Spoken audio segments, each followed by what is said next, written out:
What's up, guys? My name's Josh Clow, one of the co-hosts of the Cleaver Podcast, and today we are doing another episode of the podcast. Unfortunately, today I will be riding solo. Mike is out of town on vacation, and Mikey had obligations at work to do. And today is my day off. So today I will be riding solo on this podcast. So, without further ado, let's just go on into the podcast. It's the most exciting time of the year for the NFL. We are in playoffs. We are in wild card week this week, and so we got 4 games coming up this week. 2 on Saturday, 2 on Sunday. Let's just dive right in onto these playoff games. So first game we got the Seahawks versus Cowboys. This is probably one of the better games of the week. I mean, they're all good games, but this one's going to be a close one. Seahawks and Cowboys did play against each other, I think, week 3. Sorry, my nose itch. Yeah, so they played week 3, and Seahawks beat the Cowboys, but these were 2 completely different teams. Both these teams were kind of terrible in the beginning of the season. This was before the Seahawks started getting hot. The run game started going. Earl Thomas was in this game, and the Cowboys. They were also not doing so great. There was no Amari Cooper on this team, so a lot of things have changed. The Seahawks and the Cowboys both, I believe, finished the season 10-6. This is going to be a game at Cowboys though, so it's going to be in the AT&T Stadium. Seahawks going to Cowboys. I think, in my opinion, the Seahawks are going to come out on top. It's going to be a close game, probably go down into 3 or so points. But the Seahawks will top off the Cowboys. Cowboys choke again in the playoffs, and then they're going to have some questions about Dak Prescott. Is he the future of the Cowboys? And if you guys haven't seen that one podcast, we'll put it right up here in the cards on is Dak Prescott a franchise quarterback for the Cowboys, and you guys can watch that video. Next, we got the Colts and the Texans. I think this is going to be another upset. The Colts have been riding really hot these last couple of weeks. Colts started the season 1-5, ended the season 10-6, so obviously they went 9-1. Texans started off terrible, had a 9-game winning streak, and then kind of fell off near the end, only winning one of the last 3-4 games. So Texans have problems. Also, they lost Demarius Thomas to the Achilles injury, I believe it was. So the Texans' offense is going to be a little shaken up. No Will Fuller, no Demarius Thomas. Lamar Miller's been injured. He came back, but this is a pretty banged up team. Where the Colts, I mean, they're just all young talent, and they're just going to get better. And I mean, you can never count out Andrew Luck. He's been red hot. I mean, I believe he has 39, 40 touchdowns on the season, 10 straight games with 3 or more touchdowns. So this guy has been pretty legit. So I got the Colts beating the Texans. Moving on to the Sunday games, Chargers and Ravens. This one's probably going to be a very, very close game. These are 2 really good defenses. Chargers are a top 10 defense and offense, the only team in the league to have that. But I think the Chargers are going to outwit the Ravens because of the fact that Lamar Jackson, he can play, but there's a lot of things he can improve. He's just a rookie. You're going against, the Chargers defense, who is nasty. But unless Joe Flacco comes in, I don't see the Ravens coming out on top. So, Chargers going to go after the Ravens. And then the Eagles and Bears are the only game that really I can't really predict who's going to win. Because you can never count out Nick Foles. Nick Foles is probably, one of the greatest quarterbacks coming into the postseason. Why? He got nothing to lose. He proved it last year, beating Matt Ryan, Case Keenum, and then Tom Brady in the playoffs and Super Bowl. And so this year, he already beat the Rams. He beat the Texans. And then the Eagles defense shut out the Redskins, which isn't really saying much. The Redskins' offense were pretty terrible, but the Bears team as a whole is so much better than probably any of those teams. I believe the Bears would beat all three of those teams. I mean, they beat the Rams already, essentially shut down the Rams, but I'm gonna go with the Bears in this. But like I said, I wouldn't count Nick Foles. And in my opinion, if the Eagles beat the Bears, I see the Eagles going to the Super Bowl. But the Bears win, the Bears are going to go to the Super Bowl. So the winner of that game is going to go to the Super Bowl, where I think the AFC, the Chiefs are going to make it. So it'll be Chiefs versus either the Bears or the Eagles, which either or would be fantastic games. I have yet to see the Chiefs score under 20 points with Patrick Mahomes this season. So it doesn't matter which defense. Even against the stout Ravens defense, they put up 27 points. Granted, it went to overtime, but you guys can see that the Chiefs' offense is just too much to handle. But yeah, I think that. So if even the Bears go, I think it would be a very high scoring game, and definitely if the Eagles go, it will be a high scoring game. No, both teams don't really have defenses. It will essentially be something like last Super Bowl, 70 to 80 total points. So those are my predictions for the playoffs this week. A lot of upsets, if you want to count upsets. I mean, they're all good teams in the playoffs, but I don't think more of the way teams are going to win. I have three teams winning away.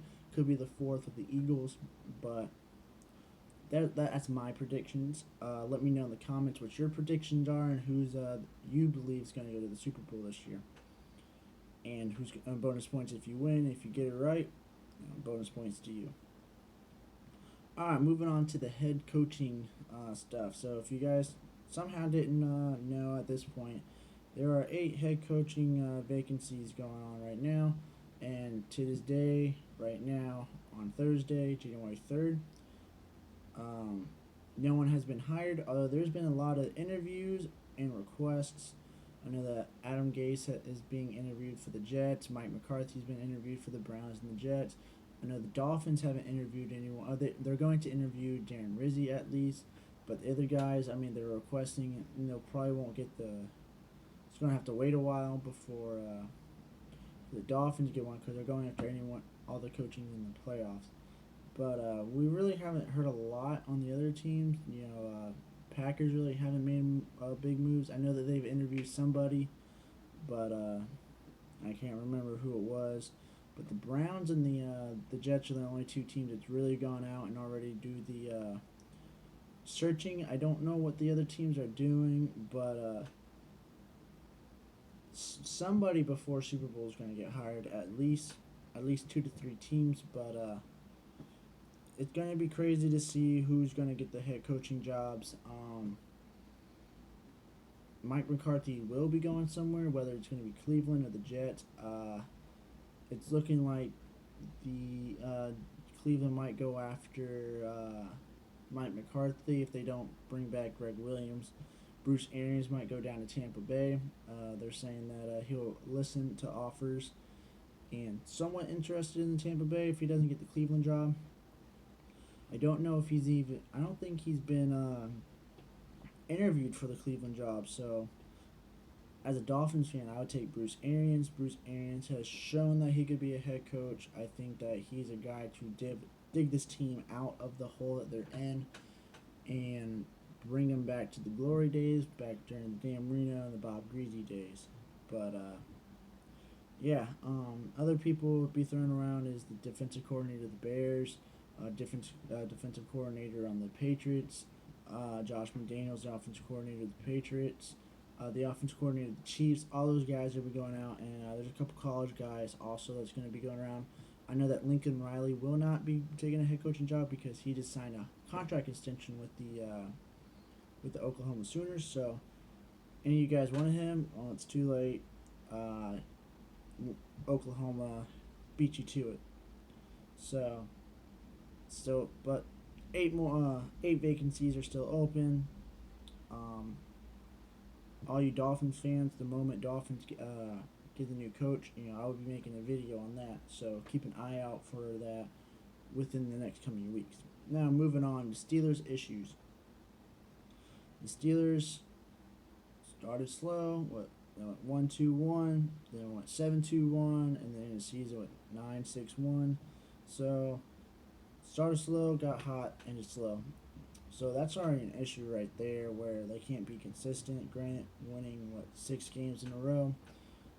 Um, they did have a hard stretch coming down to the end of the season. Granted, they still did beat the Patriots, but losses to the Saints, losses to the Chargers, that hurts. Definitely games that, against the Chargers, they were up by 24 points. They should have won that game. Don't know how you choke in the whole second half, but it happened. And the Saints, it was going to be a win, and then Juju, coughed up the ball in the field goal range to at least make the game go into overtime. So it's those little mental mistakes kind of ends the team right there and then. But the other issues going on, they had the issues with Le'Veon Bell. He's not coming back to the team. There's been rumors and videos of players stealing his stuff in the locker rooms. He never came and picked it up. I think that's kind of disrespectful for a guy that you were teammates with and friends with, but that's a personal level on those type of situation for those guys, so I won't go into that. But then the Antonio Brown situation. If you guys haven't watched it already, I made a video on where I think Antonio Brown's going to go and how it's going to be played out. Like I said, I'll show it in the cards up here. But a lot of issues are going down with the Steelers. Is it Mike Tomlin's fault? I don't think it's Mike Tomlin's fault. He has proven why he's a head coach and why he's only the third head coach in Steelers history, why he's had that job for a very long time. He's always been consistent, always making the playoffs. He has 2 Super Bowl rings, 3 appearances. So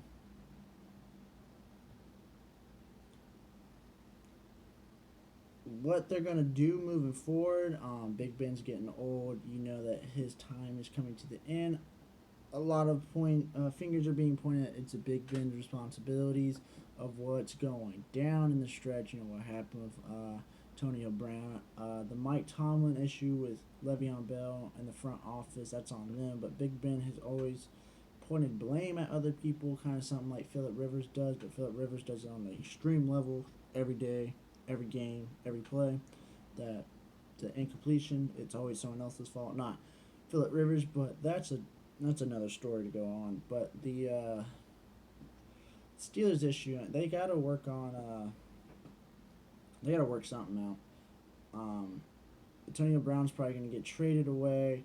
Juju Smith is the next elite wide receiver on that team. Don't be surprised they draft a wide receiver in the second or third round to make up for Antonio Brown, because Antonio Brown isn't a playmaker. I mean, he had 1,000 yards. I think he had over 100 receptions. I don't know the exact number, and he had 15 touchdowns. 15 touchdowns. That's the league leading. So he is a playmaker. He helped the team going forward. Unfortunately, until that Week 17 game against the Bengals.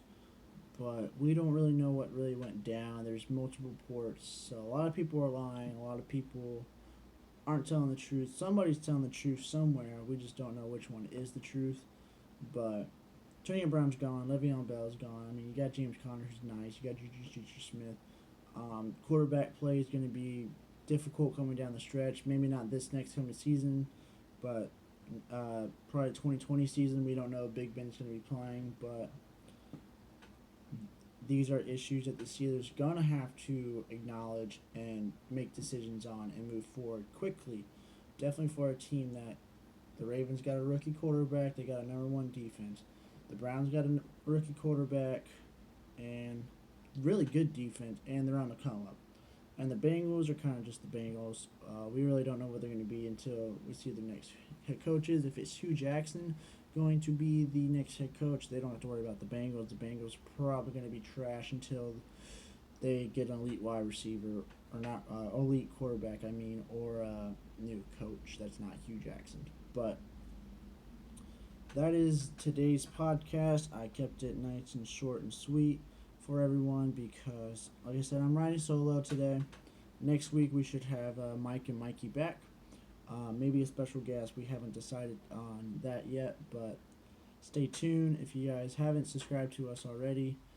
Um, so you don't miss any future videos on the Dolphins or Seahawks or uh, anything that I make for whatever happens in the NFL, and then future podcasts moving forward. So, if you guys haven't already, have a great brand new 2019.